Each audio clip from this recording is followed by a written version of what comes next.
There she is. Hey, Hi, Rosa. How are you? hey, we're live right now. So, hey, everybody. Awesome. Perfect timing. Excuse me.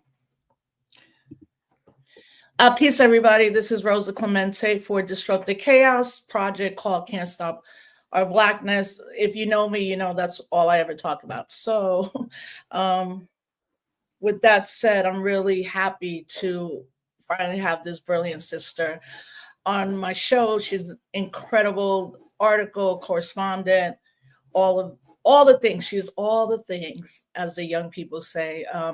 And we've been working hard to get her because she's working hard and she has a beautiful baby right now and in her infancy of motherhood. You know, right? So again, welcome everybody. Y'all know how I do the Instagram live. If you want to ask a question, go to the YouTube channel and you can drop it in the comments. So so Can't Stop Our Blackness is basically been writing my dissertation for 10 years. I don't, that's what I do. But also, well, I'm going to leave that for me and Natasha to speak. I just want to go over my couple of stories that went down today. All right. Not that I'm surprised, but 3 former Memphis cops were found not guilty of killing Tyree Nichols. That just went down about 5 hours ago. And his lawyer and the family are saying they're going to go to the Department of Justice, which means the case is deaded because that's Pam Bondi and it's Trump, and there will be no more trials. As well, up here in upstate New York, one of the first officers charged in connection with the beating death of the brother Robert Brooks pleds guilty to it, which means he flipped on the rest of them. Because when you read what he said, I was like, oh, the rest of you are definitely going to jail. Like he told all of it, and he could have been facing 25 years to life. And I want to remind everybody that this is still the first time in New York State history where correctional officers have been indicted. And what happens when people think about New York is they forget New York is not New York City. And Natasha is going to really speak to that because she was born and raised in Syracuse, New York. And as someone that's gone to Cornell and always traveled all the way to the Canadian border, I always tell people, I'm like, if there's Trump flags in Albany, go up, keep going, go to Syracuse, Rochester, and Buffalo, Plattsburgh, and all those places. And again, there's a lot of prisons around there, but I had to keep telling New York folks and other people, like, you're a city, we're the state. There's more Black and Latino people from New York City all the way up here. The numbers are bigger than New York City. Also, I've been talking to the lawyer and keeping everybody engaged. I'm hoping next week I could bring her on, as well as the son of Robert Brooks, who's been doing some incredibly hard work, and it's his father. And it's so much trauma. And in these kind of situations, when, we embrace the families, I think sometimes we forget that the trauma response is not immediate, but in the future, his whole family is now traumatized, so hopefully his son will come on. But Elizabeth, who I've done 3 interviews, if you've been following my show, will be on for this latest update. Student debt. Yeah, more than 5 million borrowers are in default. And I'm one of those people in default. And it's crazy because I got my letter yesterday already from a collection agency, right? So what Trump has done is because of the dismantling of the Department of Education, he's also said, you know what? Find them in default and then hit their credit rating. So yeah, I'm never going to be able to buy a house.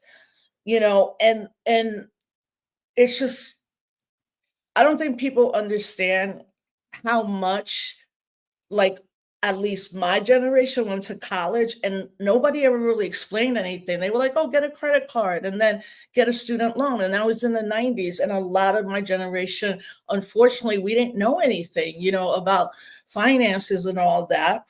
and the more you pay and you try to keep up, the interest rate triples it. There's 25 million people in debt, but 5 million are in default. And actually, I already I checked my credit report today, and it was not good. I was like, oh, they are coming fast and furious. But with that said, I'm part of an organization called the Debt Collective, and there was a meeting last night. And the Debt Collective was started by a really dope woman I know. Her name is Astra Taylor. I've known her for decades, but she was also one of the main people around Occupy. And the Debt Collective not only deals and helps with us coming together as a community of who owes, um, um, you know, uh, educational loans. It's also, you can join it to deal with medical debt, which medical debt used to be the number one debt of people in the United States. Now it is student loan debt. And what they're basically saying is like, if you don't pay it off, we're going to garnish your Social Security. So I was like, yeah, my generation is not going to have Social Security because they're going to dismantle it. So I'm like, hey, it is what it is. And I tell people though, again, those of us we like constantly live in fear, and I guess we should have known better that this dude was going to do everything the opposite. And I actually wish Biden would have done the simple thing. With an executive order, he could have canceled everyone in this country's student debt. So, I wish he had done that. And then lastly, if we thought the situation in Gaza was bad, what is happening right now is horrific. The IDF and the war criminal has announced a plan to forcibly expel and ethnically cleanse the entire Palestinian population, flatten and annex Gaza. And yeah, they're going to displace 2 million Palestinians and occupy all of Gaza. So, if we didn't think it could get worse, it could, because right now, a lot of young Palestinian children are going to die of starvation. And that's the tactic that the IDF is also using, right? Like, we'll starve them to death. And these are all war crimes. And eventually, there might be some redress around him and his cabinet, but I think he's going to be very careful never to come to the United States of America, where he could be served, and he might not ever come to the United Nations. But right now, we're seeing now the purposeful annihilation of a people. And just about an hour ago, more students at Columbia University were arrested.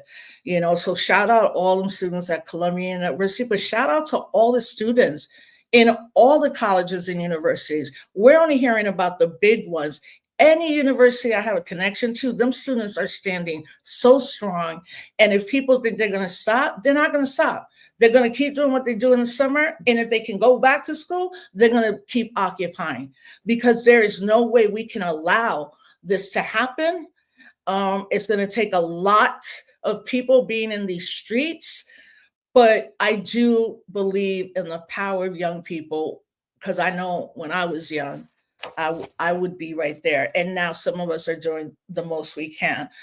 So I encourage people to don't fall for the hype. I have to talk to a lot of people in my family who basically are like, but they're terrorists. I'm like, no, that's not true. No.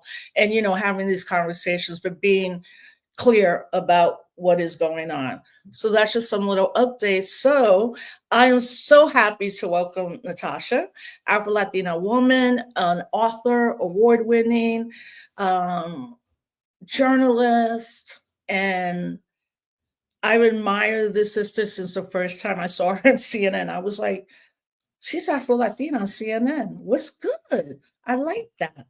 I want you more. I think you should have your own show. Oh, thank you. Thank you for the welcome. Oh, I'm honored. People don't know that you were one of the first people to talk to me when I was working on Afro-Latinx Revolution, the short documentary. yeah. Yeah, and it would not have been the same without you, without your guidance.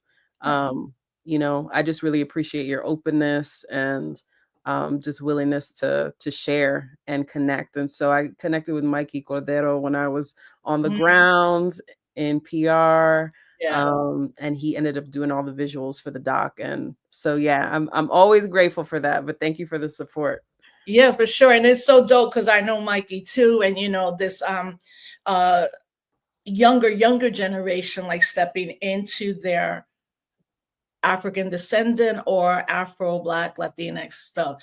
Like I always tell people, I'm a Black Puerto Rican. You can call me that, but for me, the politics of Blackness is what's more important to me because I think to not it's getting better, but I have said a lot like the measure of being Afro or Black Latinx is not about food and hair.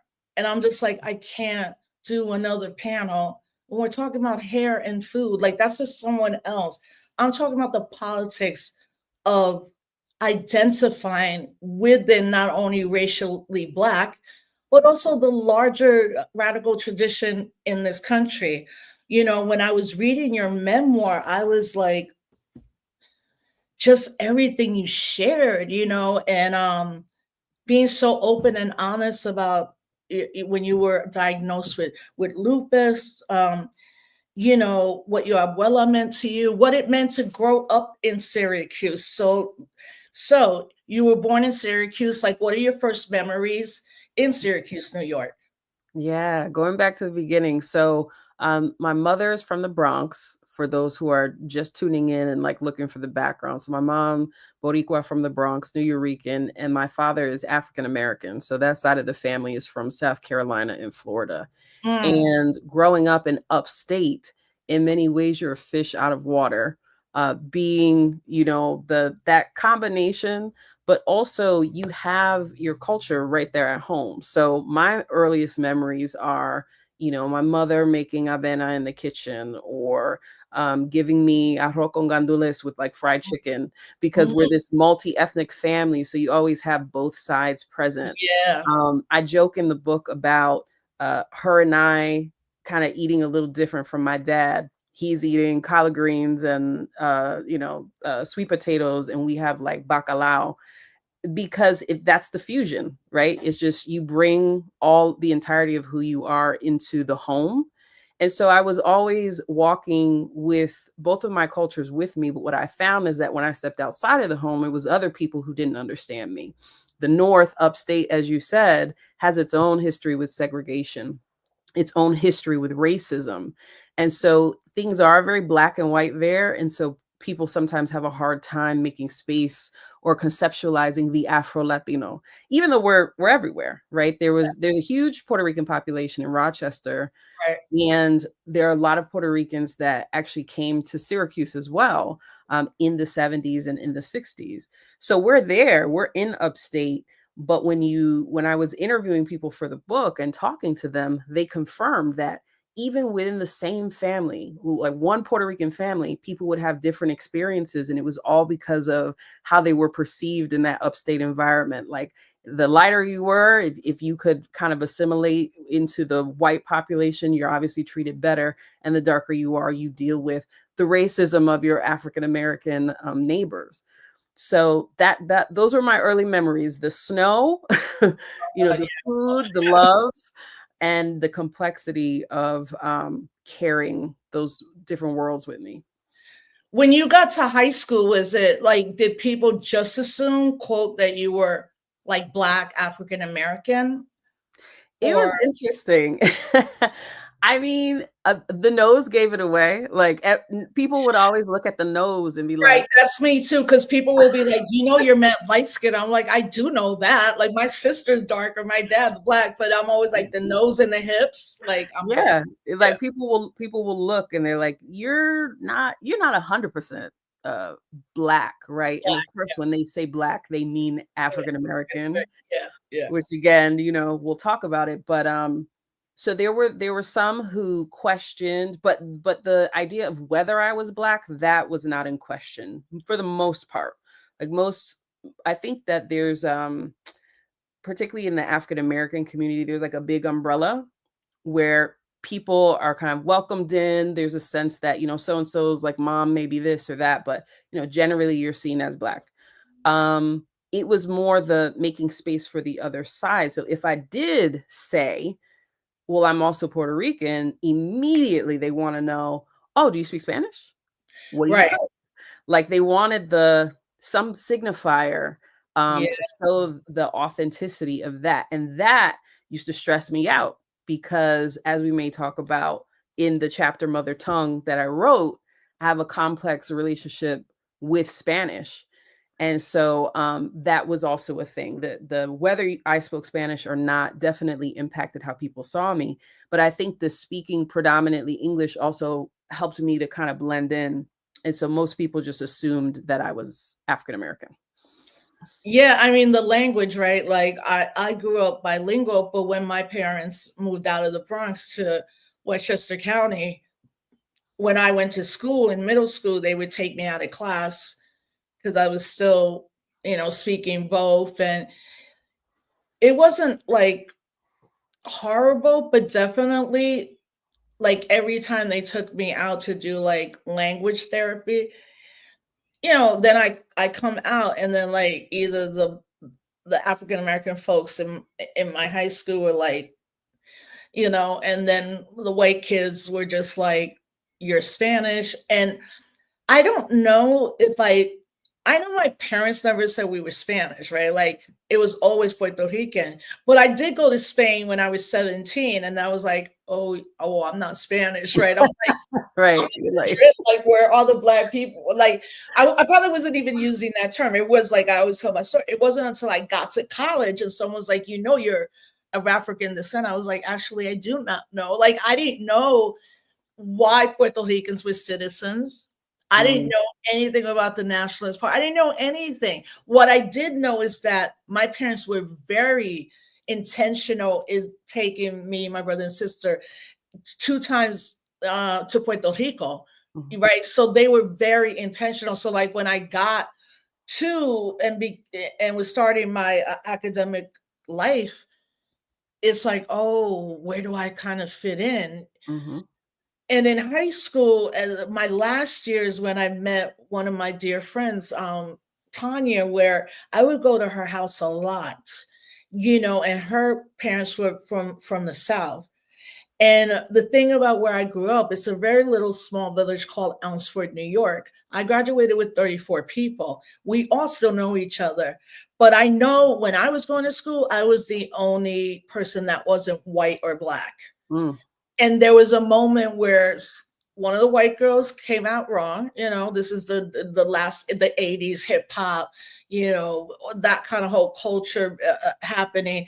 And Tanya was like, you gotta decide who you are. Like, you gonna roll with the white girl that used the N-word? And I was like, 1989. I was like, no, like, no. But when I got to college, it all kind of came together. And one of the things that did happen is I went to a meeting of the largest like Latino group, and they would only speak in Spanish. So after I was like, you can't do that. Like, this is not fair to the people that don't speak Spanish. I know what you're saying. And they'd be like, well, they're not really Latino. Right?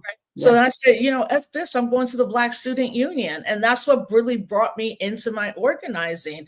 And then when I was president, a lot of Latino administrators and even some of the Latino peers were like, you're a sellout or you're trying to be Black.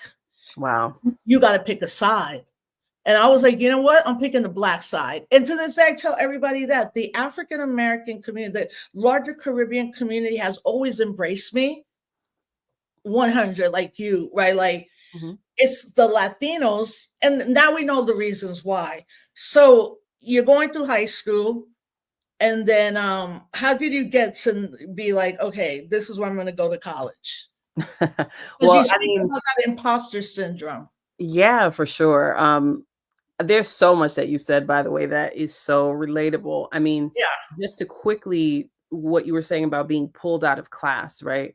My mother in the Bronx, she would carry a dictionary with her to school because she struggled with the English, and she would say that the teachers would talk to her like she was dumb. They would talk down to her. And she Yep. remembered that feeling, and she was like, I don't want my daughter to experience that. So it was a fear reaction, but then also she had people in her ear saying, well, if you do both languages, she's going to be confused. She's going to struggle in school, which we all know is not true now, right? Like to Right. be bilingual is a strength. And so for Puerto Ricans in particular, there was a great piece in NPR about this, about us experiencing the most language loss once you hit the third generation, right? Because we have this citizenship and we have these fluid borders and we go back and forth. And so by the time you get to those third generations that are here in the continental US, they have assimilated and they speak English more, or they're like me, where my mom will talk to me in Spanish and I'll just reply in English. Right. So much of what you said about that is relatable, and it connects to this journey in pursuit of education, because that's what American Negra is also about. Like, Right. what does it mean to truly be educated in the United States? What does it cost you to fit into the Eurocentric, westernized ideal of, being smart, and how you show up, and what sort of pressure also does that create for young Black people and young people of color? So I found comfort in sort of overachieving. It was a way to get my father's attention. Mm, My mhm. parents separated for a few years. And so when he came back, it was during those crucial preteen years where girls really want they want their dad to notice them. They want to feel special. Yeah. It's that you need that validation. And so my father didn't go to college. He he got his GED. He went to the military, but he always told me to pursue education. So in order to impress him, I wanted to be like the best. And then I also remembered what my mom went through. She wanted to go to college, but as a Latina, was told that she should just be a secretary. That Right. that was more acceptable. It would probably be easier for her. And she defied that and found a way into college, but then she had to like pay for it with credit cards and all the debt that you were talking about, right? She My accumulated God. all this debt, ruined Yeah. credit. So I have both sides telling me education is the way. And really wanted to go to an HBCU, Mhm. but threw Harvard in there because it sounded good. I didn't know anything about Harvard or the Ivy League, and then actually got in. And Yeah. so once that was in front of me, I felt like I had no choice but to go, because It's you know Harvard. it's It Harvard. How many people get the chance to make a choice? I just thought I had no choice. It didn't matter. I wanted to go to Howard. I got into Harvard, so I had to go. And also, it was really good financial aid, which we know these institutions, through exploitation and slave labor in the United States, have amassed great wealth. And so this is the one time it kind of works in your favor. If you come from a working class family, you get to go basically for free. And Yeah. so that is how I end up at Harvard. And that's how I end up really embedded in the Black community, because that's where I found home. Yeah, and also people should understand that when our parents migrated here to be bilingual, they would get in trouble. Like, right? Like Yeah. bilingual education was railed against. I know a lot of other Boricuas that were like in Catholic schools, and they would rap them on the knuckles. The fact that like our parents were also migrating, right? Seeing so much hate at that time because of the demographics against Boricuas. When I had this conversation with my mom, she said, I just wanted you to fit in.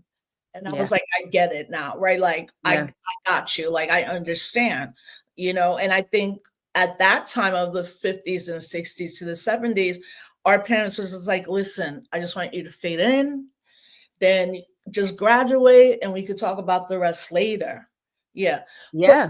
the reason also, it's interesting. Why did your mom, who could have said Chicago or New York or Philly, what I know why she said, because I read it, but I Yeah. want you to tell folks, why Yeah. did she choose upstate New York? Well, she wanted to be a nun. Right. She wanted to be a nun, and there was a school, Maria Regina College, that let her in, and that was her path. We know that Catholicism is big in the culture. And she also grew up in a house of abuse, both sexual and physical abuse. And so running to the church was kind of her safe haven in those moments. And so she thought, I'll help someone else. She didn't want to have children. She didn't want to be married. My abuela went through multiple abusive marriages. And then she met my dad in upstate, and he changed all her plans around him once they fell in love and decided to stay there. So that's how that happened. Um, yeah, great And story of love across cultures. and at that time in upstate, like there was the General Electric, there were so many industries, you Mhm. know, even in Springfield, Massachusetts, people were like, how did Puerto Ricans end up there? I'm like, because the jobs, Yeah, like it's the Northern Rust Belt. It's the factories, that's Chrysler, yeah, Chrysler, Kodak. GE, Ford, Yeah. like, you know, all those now, unfortunately, all those industries have been replaced with prisons that are Mhm. their own industry in upstate New York, because in a lot of communities, without the prisons, those little towns shut down automatically, you know, so prisons have now become the job. But yeah, you know, that your mom was like, huh, let me Syracuse and that, and then end up being with your dad. But when you got to Harvard and like obviously started like connecting with people, was somebody ever like, oh, what are you? Like, how are you Black and speak Spanish? Like, who are you? So surprisingly, with Harvard being so international, it was less of a curious thing. There were Mm, quite a few people. There were quite a few Afro-Latinos there, right? The um, straight from who like lived in another country. Maybe they grew up in DR and they moved here, but also combo babies like me who have, the African American dad and the Dominican mother or the Puerto Rican mother. So this is the first time in mass I am meeting Afro Latinos, and I'm saying, hmm, like maybe we do comprise our own community in a sense. We all end up going to Black Students Association, right? yeah. Like we do exactly what you said. We end up gravitating towards this.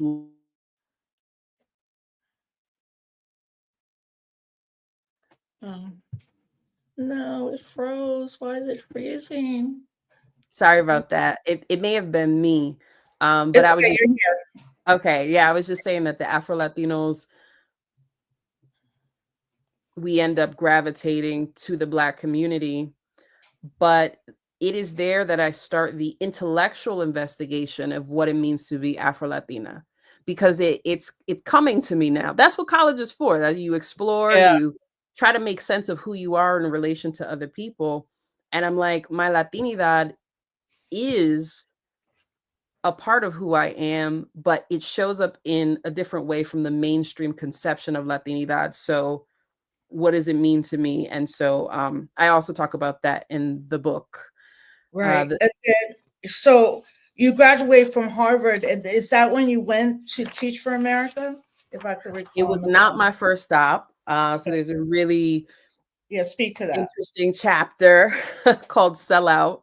Yeah. And it talks about how many of the elite institutions become recruiting stations for the finance world. Hmm. So your hedge funds, your private equity, your consulting firms, they go to these schools. And if you are a Black student leader, then you can find yourself at the top of their recruiting list, and you're being offered money that you've never seen. I mean, I Yeah. was offered a salary that was more than either of my parents made together to Mm. go and be a management associate at this hedge fund. So I write about that journey, that decision, how hard it was, how I was both criticized, but also doubting, whether this was the right decision. And then spoiler is that, I ultimately do leave and I go and I become a teacher. Um, In Washington Heights, yes, of which all the is places. also like, that's dope. Another, right? It all comes full circle. And in Washington Heights, that's when I finally, just like my first trip to Dominican Republic, blend in. Like, I actually Mhm. don't stand out. Like, there's really nothing remarkable about Yeah, me being Latina is, like, not unbelievable because right. there's so many people that look like me. Yeah, and I mean, I think also there's always like a blanket statement where people always say like Dominicans are anti-black, and Mhm, I'm like, no, no, like obviously, including the Puerto Rican community, we have people that are biased, or mhm. I won't use the word racist, but stereotypical, kind of thing. And then these kind of stereotypical biases and responses blanket entire community, and also the imposition of Columbia University, Yeah. which people were for decades fighting this expansion, and now it's interesting to me because that's the one school I'm like, oh, let that school crumble and never be back. Because I know the gentrification that they've done, the push, like even at one point they were trying to push into where the Malcolm X Center was, and it's like, yo, this is what Columbia does. Like I feel like Columbia is that one Ivy League where all of us are like, absolutely not. No, thank you for rejecting me from your thing. But that's when you were teaching, right? Through Teach for America? So yeah, there's the specifics are that I do a fellowship in Washington Heights because at that point I had missed the Teach for America deadline, but then I do Teach for America officially in Washington D.C. And so this is where when we talk about blackness and ethnicity and the borders, once I get to Washington D.C., I go from being Afro-Latina normal in Wash Heights to people thinking I'm Ethiopian. Yeah, that makes sense. You have the Everywhere I go is like yeah, you have there's the feature for it. yeah, yeah. So this is the fluidity we talk about though, right? Like Mhm. it's we're all connected in this diaspora. Um, but yeah, so I go and I do Teach for America in DC, and I'm really confronted with just the brokenness of the system and feeling like yes, we're young, we're idealistic, and you come in wanting to change so much, but you get a reality check pretty quickly Real about quick. Yeah. education in America, public education. Mhm. Especially DC being like the heart of government, like Yeah. and all you have to traverse it in that And I that was there when gentrification was I mean, if you right. think I mean, it was crazy. We were losing things before our eyes. Like I'd go to the Chinese store at the corner to get lunch and then it was just gone the next day because they were building condominiums. So, So yeah. when you end up leaving DC, I'm looking at here, you were teaching at DC City Charter, right? Mhm. After DC, what was your next step? So after DC, I go in search of the big educational solutions. So I say, okay, the classroom, I can help these students, or what do you do to, from a policy standpoint, change the system? So I get recruited to work for this political lobbying firm in Sacramento, California. And then I see really how political education is, right? You go from being a practitioner to when you work for a political lobbying firm that's lobbying for certain laws, you see that there's money in this, there's politics, it gets really nasty, and there's a lot at stake. So Mhm. in that year, I kind of get this quick education about educational policy, and through that year of being there in California, I realized the power of storytelling in all this, right? Because if you want to get laws passed, you got to have a compelling narrative. You have to have people who Yeah. will, from a grassroots level, support, and the media plays a huge role in that. So that's when you see, at 27, I quit work, I go back to school. My first stop is Northwestern, and I decide to, go and make a career change and become a journalist, and that's the beginning of that journey. Yeah, which is, like how you begin. Also, I think like you're coming into it as finally realizing like, okay, these discussions are happening. I wonder, like, in your family, was there any anti-black bias that was ever spoken to you, or was it like Because your Thank you. dad's African American. That doesn't mean that any of us could be biased. Did you feel that anti-blackness in your family? What I felt was tension. So in the book, I allude to it. I don't go deep into it, but there is this moment between my tia and my dad where she uses the N word. She Mm-mm, that, calls him the N word in the midst of a fight, right? And it's right. like, oh, isn't Oh, it? that's the Isn't that? weapon. Yeah, yeah. So it's like Yeah, we're all family up until until there's a disagreement, and then that's when you use that word to hurt, to mm, cause pain, to inflict damage. And so that happens pretty early in my life. My African American side, which is really just my dad, and my Puerto Rican side, which is my this aunt and my cousins, associated with that, have this huge falling out. So this is the physical manifestation of being stuck between two kind of cultures because they don't speak anymore, right? So we go visit Titi and her side of the family. My dad's never there.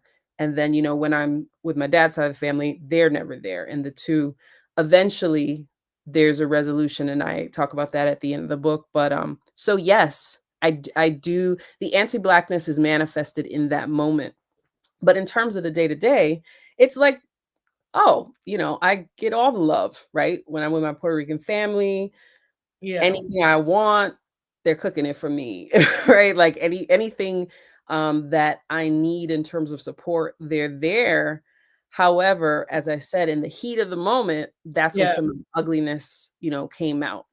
And it weaponizes it. Like me, when I in my nuclear family, like my dad was never machismo. Like I hate that thing in our community where but it's like all Latino men are like this. I was like, they're not. My Hmm. dad was never that. My parents were not anti-black. My dad, I think, had a better like understanding of me as a girl than my mom. It's also like, if you have a daughter like 14 to 8, 17 is really hell, Hmm. and Yeah. it can get dicey, Yeah.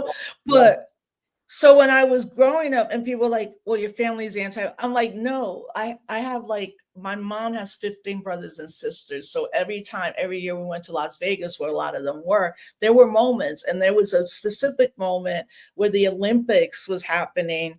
And one of my deals were like, look at the end run. And because I've had this experience with my friend Tanya, like here I am, and I'm like, yo, you can't say that, Hmm. like, but the thing is, other people in my family checked him real quick, right? Interesting. And because my dad is like black, like, a little darker than you, and my mom is blanquita, I did one day go to my dad, did you ever feel that mommy's side of the family didn't embrace you? And he said, never. Right. And I was like, oh, so like sometimes like we have similar experiences, but sometimes people just blanket like our families and not understand like these are the times, Yeah. and then also I think now you're older, I'm older.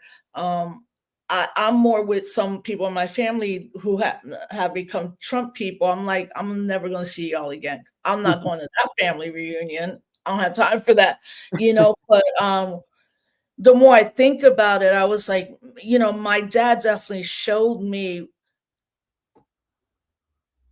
through his actions that me being a girl, my sister being a girl, that was not an issue. Like whatever you want to do it, go make all your mistakes. So you're on this journey, and then I wanted you to talk about your journalistic experience because you went like as I'm reading it, I'm like, this came really quick for you in a Yeah. good way. Yeah. It was like what I read in the book in every chapter is like whatever that is that's gonna quote try to stop me, I'm not even paying attention to that. Yeah. Well, once you risk it all, there's nothing to lose. You have to And you go. did risk it all because everybody probably expected you'd be like, just go to bank, Yeah. finance, have so much money, but you Yeah. chose to risk it. Yeah, and I Yeah. have to say, as you were talking about your dad, for anybody who's listening, Bidi Tomas, Down These Mean Streets is another essential Yes. memoir. You gotta read it, because that familial, the intimacy of the racism, and sometimes the, the microaggressions or macroaggressions. Tanya K. Hernandez also writes about this, another professora who I really respect and She's, admire. It's complicated when you're talking about family. You cannot just, brush everybody with the same brush. But then there's also this colonization of the yeah. mind that happens where Yes. Afro-Latinos are told, don't make it a big deal. Don't talk about race. We're all one family. You're being sensitive. That also makes people not want to admit or talk about Mhm. these things, to the point where some people are even like, I'm not Black. Oh, And yeah. like obviously are, so um yeah. But So let me anyway, just we say love this for those research. that don't know. So Natasha talked about Perry Thomas down these Yeah, main streets. When yeah. you read it, there's a lot of gems in it, but one specific gem is basically like he goes and gets his hair straightened, right? Like, or it's burning because he wanted to fit in, because he was darker and he was having these experiences, but in his family. But also, this was Harlem in the 60s, Yeah. right? It's right before then the Young Lords and the Panther era of like, oh wait, no, I'm never going to get my hair straightened again. I'm wearing afro. It's an essential work, It's and so good. may him rest in peace. And Yeah. you talked about Tanya, which is interesting. I always pull out the books. I um love it. I love so, it. I got yeah, my library I too. love, I, I I know, like holding it. Yes, I racial innocence. That's the phrase. Yeah, so that's it good. Unmasking Latino anti-Black bias. I will say, and I think this is good. There are points where I do push back, right because there. I don't like right now that there's a broad brush that we're all anti-Black, right? Mm, I'm like, mhm. no.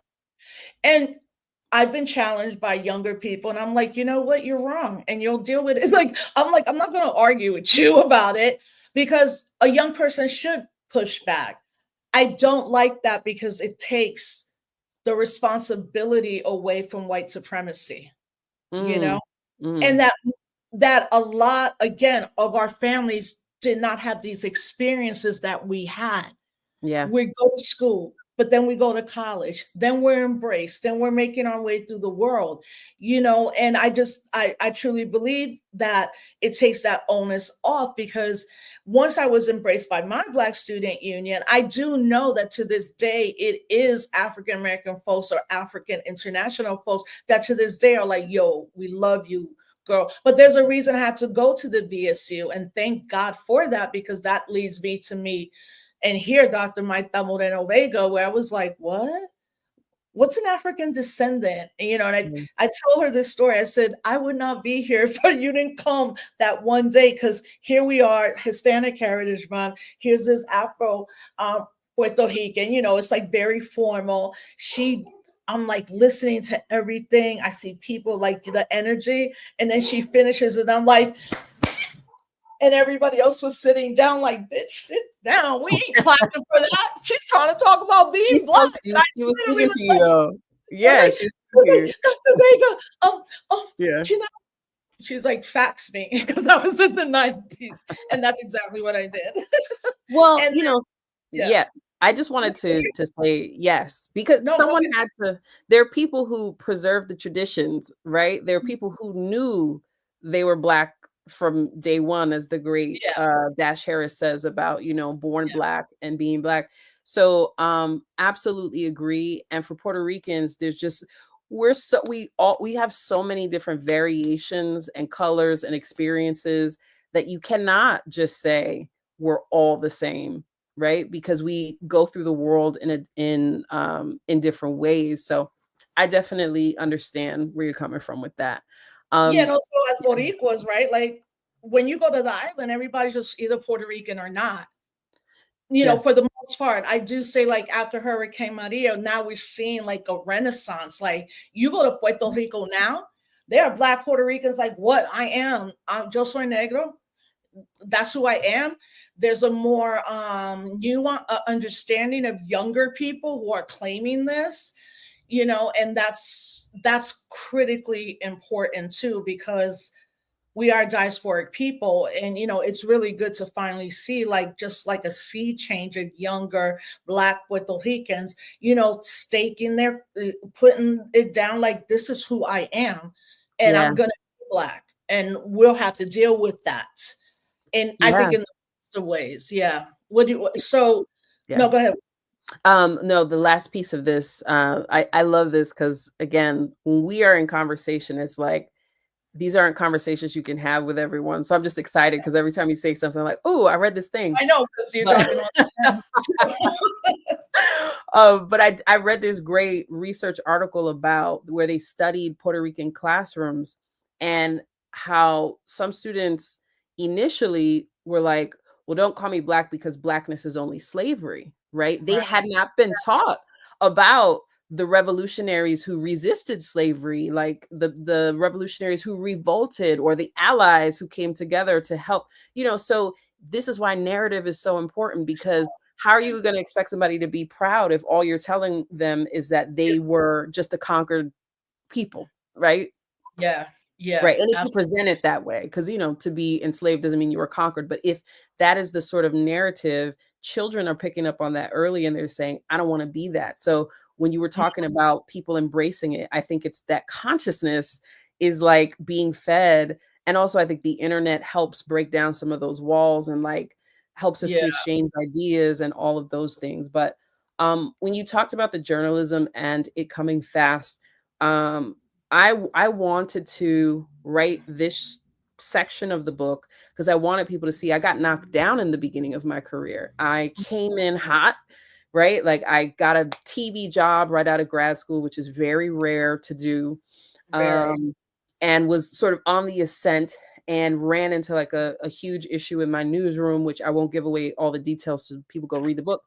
Um, but was knocked down, like left without a job, um, disabled for a bit. I was on crutches and I had to have a foot surgery and had no money in the bank and was like sleeping on my mom's couch. And she's looking at me like, girl, you need to figure this out. You I have love the that degree." part. You're like, so she came up and she's like, "You've been sleeping on that couch. What are you Mhm. about to do? Because this cannot happen after you Yeah. went to school for all these years. Get up." Like, I I was love like, that. yo, but that was real. That's Yeah. the motivation I needed. She's like, you have 2 degrees. You figured out you have 30 days to get off my couch. Um, so when you have That's that such a motivation, wonderful mom. You got yeah, 30 days before I go off on you. for real. We were just laughing this morning because I saw this meme that was like Dominican moms be like, and if I die, what are you gonna do? And I'm like, and Puerto Rican moms too, because she always says that to me, like, and if I die, what are you gonna do? So, anyways, she gave me 30 days and it lit a fire under me. I started to really like work my network, talk to people who were in the places that I wanted to be, humbly coming to them and being like, could you give me feedback on this project, this video? Worked whatever jobs I could in the sort of communication space for a bit. And then I end up at the Griot. And the Griot, And some not people the say, root, everybody, which you yeah, see. There's the living root. in I'm the like, root. it's the root, and then there's the group. There are actually There two too, yes. blacks. We need Much 20 love more. to the So root, much love to the root. yeah. But I end up at the Griot, and it's sort of a shell of what it used to be. Like they just left NBC, a bunch of people left. It was just a small little office in New York. But I seized that opportunity and was like, I'm gonna make the most out of it. And here I am almost 10 years later. Now I'm the senior vice president and running the brand. But yeah, went after it. No, I mean you did. You were like you were on it, but here you are on your journey. Like you're killing it with the griot. People are beginning to know you, and then you get the diagnosis of lupus.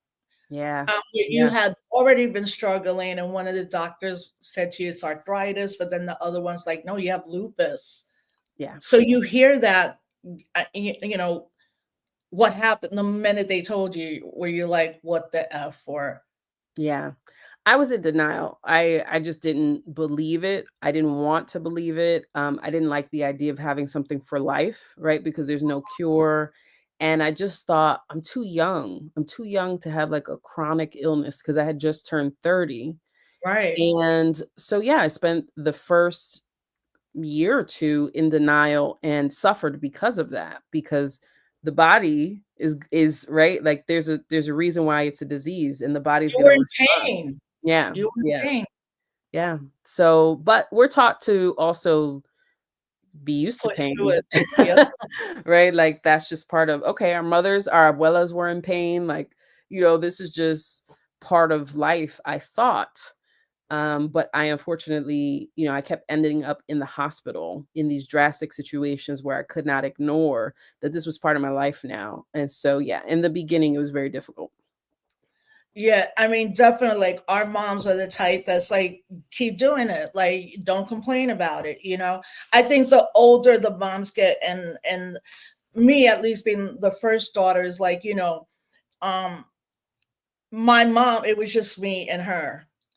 But then and my sister, and like the dynamics change in your family. Yeah. Like people say every child has a different experience of a mom.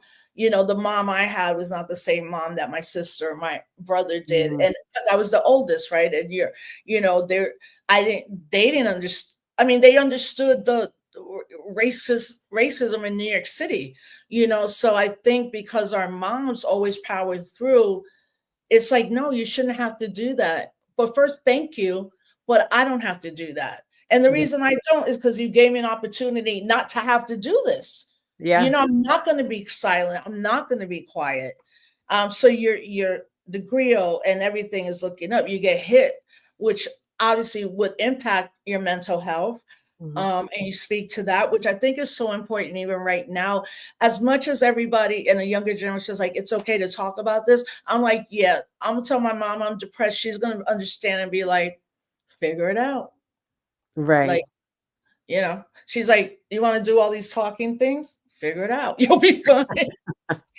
And I'm like, I know you love me, mom. Right. That's her way of saying she loves you because they've I seen know so that much. is They've seen so much. It's hard to say. Look, it my is hard. abuela, I think it was her second husband, stabbed her with a pair of scissors Oh, because he was a drug addict and she would give him money for a fix.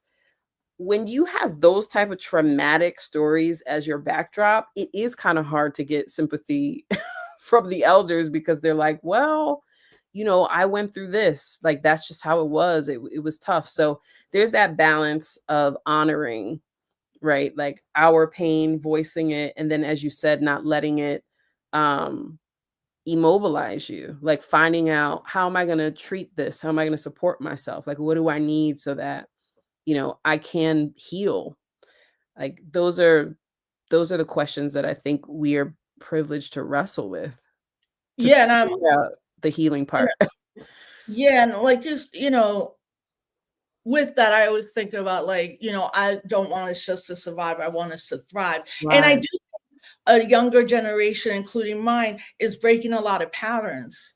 And I think as Afro-Latina women and Black, we lean into that more, like because there's other things we some of us have faced, but being able to tell our parents like, I get it, you've done everything, but this is not exactly how I'm going to raise my daughter or how you might raise your son. Like it's Mhm. like we're breaking that trauma, Yeah. but understanding that, especially at least for me, Latino moms have always held it together when you're like anybody else would have fallen apart. And that could also be the relationship that they have with God and Jesus and the Catholic Church. Like I think about all those kind of like nuances. And at the end, I think like all our moms are like, I just want you to do what you wanted to do because there were things I could not do, That's right. but also being like, when people just again blanket statements, I'm like, if you don't put a historical context to that, it makes absolutely no sense. Mhm. Yeah. So in the end of the book, you go Black like Negra. I'm wondering the title, when you said the title, were people like, because I wasn't, because you put Negra, and for those that don't know, these have been like debates, like whether it's Negra or Moreno. So Yeah. like when especially when Moreno was making, like, when people are like, it's anti-black. I was like, it is not anti-black. It's literally our parents, my dad being like, mira negra, or morena, ¿cómo está? It's like the inflection. It's like, mira negra, mira morena, or be like, negra, moreno. That's Right. like the The nuance. tone dictates the meaning. Yeah. Like the same with the N word, which I never use, but it's like the hip hop will be like this. Oh no, but this and Yeah. I it was like a big debate, and I was like, and then I was like, oh, you chose this. Was it just like easy? Like, this is what it is. And was your editor like, we good? Or did you have to fight for it?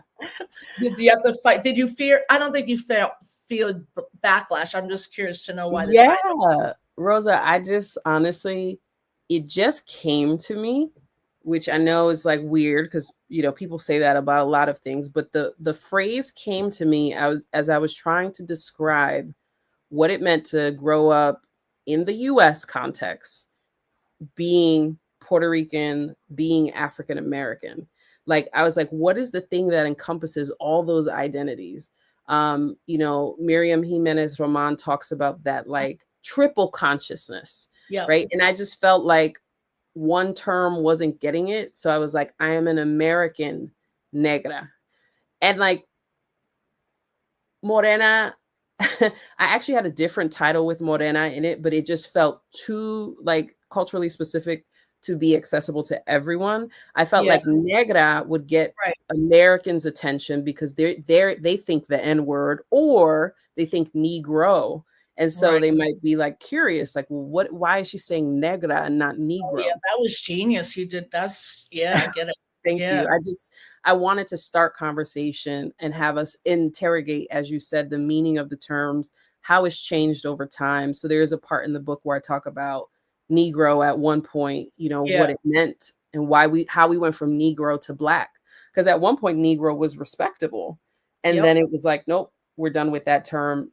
There was colored Negro, like, so I wanted a title that would be provocative in that sense. I was warned that people might be afraid to say it because they would be afraid that they would slip up or that it meant something bad. Yeah. But the interest outweighed the fear. And so that's why we went with that. Yeah. And I think you were perfect in doing that, because at the end, for me, it's like how we say it is different, but I tell white people, don't even think about that. Like, don't come with me with that, and the fact that you also gendered it, I think was super smart. And also, because you're embodying so much of what is currently happening. So as we wrap up, how was the journey? How did you get to see it then? Because look, the only time I'm really watching it, girl, is if you're on or Omar Jimenez is on. Like, I'm just saying Thank you. personally. And it's also like there's two Afro Latinos at CNN, but there's not two Afro Latinos everywhere else in the mainstream. Yeah. So you get that call, or somebody is like, you should come on. Yeah. So I got the call, ironically, when I was 4 months pregnant, which was the last, like, I did not want to be on anybody's TV in that trimester, or I don't remember. I think it was the first trimester or the end of it. But it was actually Abby Phillip, who is an anchor at CNN now. But we went to college together, and she recommended me for a news panel. And then they started calling and calling and calling. And so for anybody who has a dream, my takeaway in that moment is like, say yes, lean into it. Don't say no. Don't say no before you give yourself a chance to prove what you're capable of doing. I would feel nauseous right before I went on because I was pregnant, and would feel like I would be like gagging in the bathroom and then just like pull it together and go do a segment. I'm glad I gave myself the chance to prove that I could do it still, rather than just say no when they called. Cause I'm like, there's no way that I, as a pregnant woman, can do this much harder thing or put myself kind of in these situations. So that's how it started, with a phone call, unexpected, completely unexpected. Yeah, I definitely, like, for me, even at this moment, once in a while, I'll be like, let me tune into Abby Phillip. Then that dude white dude. I'm like, why is I'm like, Abby's amazing, because I would have been turned the tables over and be like, F it, I'm out, but Abby embodies calm. I would definitely yeah, say that. She's very calm and but centered. Yeah. I think you realize, the importance of seeing someone like you, right, in a space like that, with being very strong and not letting anybody throw you off your game. I mean, you are the only Afro-Latina woman after Sunny Hostin on The View. It's you in the Wow. entire mainstream media. Like, that to me is like you. And Omar, I mean, I like when he's reporting, they don't bring him out so much as a commentator, but I was Mhm. like, this is a big thing, but it's also like 2025, like, you're the only one and Sunny's the only one. It's in that way, positively, I think a lot of Afro-Latina young girls or Black Latinas, like, even my daughter's like, oh, you're interviewing her? I like her. She represents us. And I'm like, Oh, thank yeah, you. no, Sorry, I it's said thank so you. important. Yeah, I mean, representation is no joke. I mean, it'd be different if it was somebody that didn't understand the politics and is not ever going to shy away from, this is who I am. Like, you're not taking that away. And I'm going to see a situation different. And, again, to close out, sorry about on Instagram, they should be, oh, shoot, Molly Carbuncle. She said, what's up to Hey, you? Molly. It just cut off because we're over a minute Instagram. But Yeah. as we wrap up, I do want folks to please, like, follow Natasha and follow the Griot. And I loved your article on Sinners. You know what I'm Oh, saying? thank you. Love that movie. Oh, it was Oh so my good. God. I'm So just good. gonna say, um, having the privilege of working with Ryan on Judas and the Black Messiah, what he has done ain't no joke. And how you start off is with Black spirituality. And Mhm. to me, there are those scenes that'll remind me of a Pentecostal church. When I was in the Bronx, and the people who ran our building had a Pentecostal church, and my mom would send me there. I never understood why his daughters were just wearing skirts and all of that. But that, Mhm. how you flame it, Black spirituality is so important. And part of it is also like, our traditions are not to be effed with. Like, we talk about, like, especially, in our community, we know what a santero is. We know that, our parents had the Jesus, but then they got the honey and the little coconut. You're like, what does this all mean? And then you find out that you're bringing these African centuries of spirituality in it. And for me, reading your article, it's just like you hit on everything. And as well as having finally see a movie where a Black woman, like, strong Black, is Mhm. like running it. And to see that, you can't ever take away. I tell people, it's art. Some of the Yeah. stuff we do is art. Like, there's something that says, me and you can be on a TV, and within 10 minutes, I mean 2 minutes, that me, I Yeah. take 15 minutes on a mic. But that's the stuff about us. And I often think too, here we are right now in this world. And I mean, your son is a baby, my daughter's older, but man, like, I think we're all just so afraid. Well, no, I don't want to say afraid. I think we're very clear on what's happening, Yes. so Yes. as we close out, for you to have the last word, Yeah. how would you what do you think about the moment we're in this country, Mhm. period? Like, where are we from your perspective? Well, this is a moment to lean on the power of our ancestors, right? They brought us to this moment. They were able to go through things that we couldn't have imagined. And so they are with us. Like, they are with us. The way that we speak, the way that we resist. There's a moment at my wedding, because I just got married this year. We Yes, had a amazing. we had a paranda at the wedding, Mm. and the drums were going and we're dancing, and the chant that we were saying again and again was like, you I do what I want. I do what I want, right? And so it was just that reminder that you're constantly getting messages that tell you to submit, to be quiet, to fear. But you have to remember the power that is within you and the power that preceded you. So I'm grateful. I think the moment that we are in is a reminder that this is who we've always been, right? It's no surprise to us. And we'll never be anything more until we face what we are. And there are some people who are for the first time facing what this country is. So they're catching up to what we already know. I appreciate the people who are resisting through rest and who are also saying, I'm not rushing to the front line. With me, you know, I appear on CNN now. I'm a free talent, so you'll see me on MSNBC. Sometimes you'll see me on the radio or just various places. I'm using that freedom to speak to the issues that I care about. So now I'm no longer sort of locked in, and I can only speak to one thing. This is what our gifts are for. Like, this is what our talents are for. So I hope we lean into that, the joy, what we know about our ancestors, the gifts that we have. Toni Morrison calls on us to speak, to do art. Like, this is the moment. This is the time to shine. It's not the time to back away. So in many ways, I'm grateful to be alive in this moment. This is the moment that we were made for. Yeah, I feel the same way. You invoke Toni Morrison. About a year before she passed away, when I was doing my coursework at UMass Amherst, she came, and the last thing she said to a group of us was like, never see yourself through the white gaze. Right. And it's like, there are moments where I do think folks like us might like question, should I make people feel comfortable? And then we're like, nah, we good. Like our ancestors weren't like, I need a day off for self-care, or like, let's have a conversation with the person that's enslaving us, right?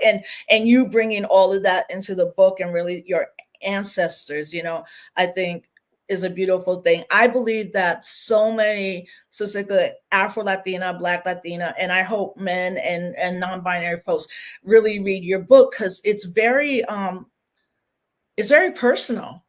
I mean, you just did like a really dope job. Like, I'm one of my friends, because I eventually want to write my memoir. She's like, pick 5 books, and I'm like, well, this is one of them. Another one would be Patrisse Cullors' book of Black Lives Matter, and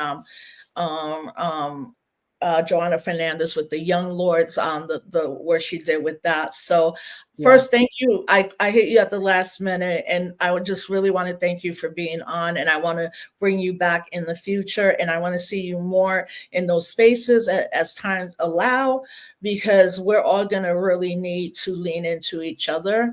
Because this is going to be a really bumpy ride. If like, I feel like it's been 10 years and it's been like 110 days. And I'm like, I asked my husband the other day, are we going to make it? Did I just like go be like, F it, let me move to Puerto Rico, you know, kind just live your best life. you know, but like even in Puerto Rico, we be protested. Like, if you we'd be like, all right, let's try to get free. Lights the thing go out. Puerto Rico is like, we can see that coming. We can see all of this coming, and it's all bad. In Puerto Rico, we can see now a new generation where I firmly believe in my lifetime, Puerto Rico is going to be free. And we're going to be with the rest of the world. So I thank you. You know, I got so much love for you. I got to come to you. Thank you, Rosa. Dinner. And everybody, the book is American Negra. Please pick it up. Please follow Natasha.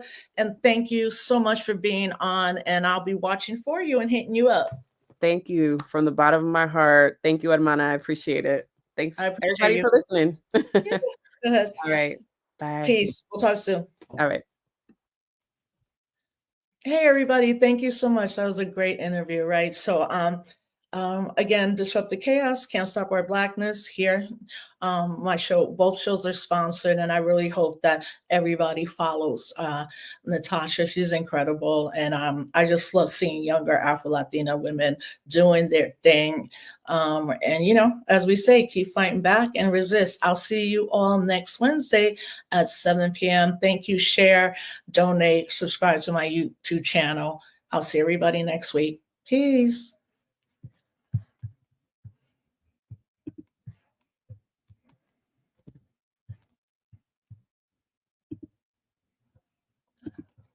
Wait. Oh, hey, everybody on the things before. Thank you, Rolando Piri Thomas. I'm going to check it out. Ilanette Bernabel. Yes, I need to get that book. Oh, African Royalty, Peace and Blessings to you, Rosa. We African American love our Afro-Latinos and Afro-Latino brothers and sisters. Thank you for that. Yep, the moms always come through. Shout out Celia Cruz every day. Thank you so much for this dialogue. Alexandria, thank you all. Oh, wow. I'm going to screenshot all these comments and share them with her. And Black Bravo Delta. I'm just here to represent foundational Black Americans. Okay, that's all good. All right, everybody. Well, thank you for the comments. Share it. Join me next Wednesday at 7 p.m. And follow me on all my social media. Everything is Rosa Clemente. Peace, everybody. Have a good night.